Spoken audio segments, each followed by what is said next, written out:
feminist therapists are usually the therapy of choice. Once a woman, particularly the women, go to see a feminist therapist, they don't go back. They understand that they feel understood, they feel empowered, and we know it works in the issue of violence cases.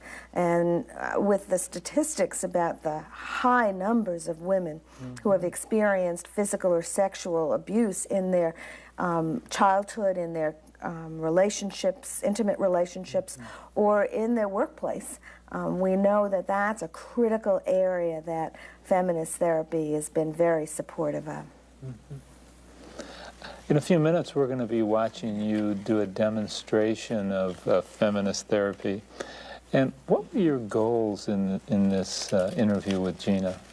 Well, this was an initial interview with Gina. I knew almost nothing about her when it started, so my major goal was to learn a little bit about her and about what was important to her. I wanted to know what kind of background she grew up in. Interestingly, although she's an African-American woman, she's a professional woman and grew up in a professional, educated family. And so we have to be very careful about making assumptions just by somebody's racial identification, also looking at class, at history, at educational levels, and social political kinds of contexts, and where those values that she would have might clash with society's expectations for her. So I was very sensitive both for gender and for race and culture in this particular case, just knowing that little bit of information. I also knew she was getting divorced, but I didn't know much more about it.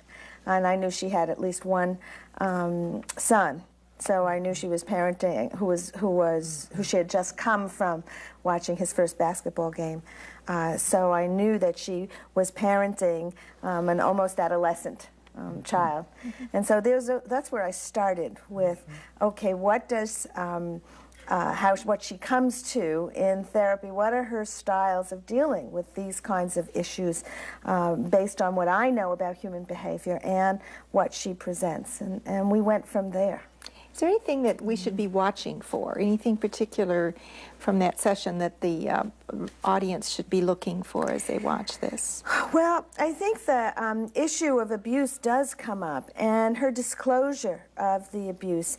And I would suggest watching the directness of my questions and my response to her presenting the abuse issues, my allowing her to present it, my naming it, my validating her story so that she can continue talking about it.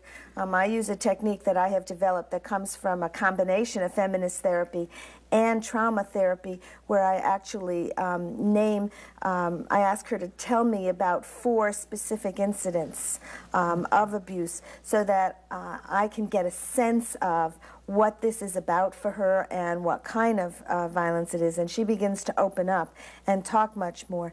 And my concern for her safety, which she was very, she felt that was a real connection between us. And so I would pay some attention to that. Would those be the unique features, though, of the feminist approach that we might not see in one of these more male-oriented approaches? Well, it certainly is one of them. You know, also the intensity of the relationship between the two of us, I think is very important to watch. And my kind of activity and stepping back. My ability to be active and ask very specific, direct questions, but also my ability to step back and give her the space to talk about them without providing a solution right away. So you really listened and were empathic? Yes, although that's not particularly feminist. I think that's good therapy.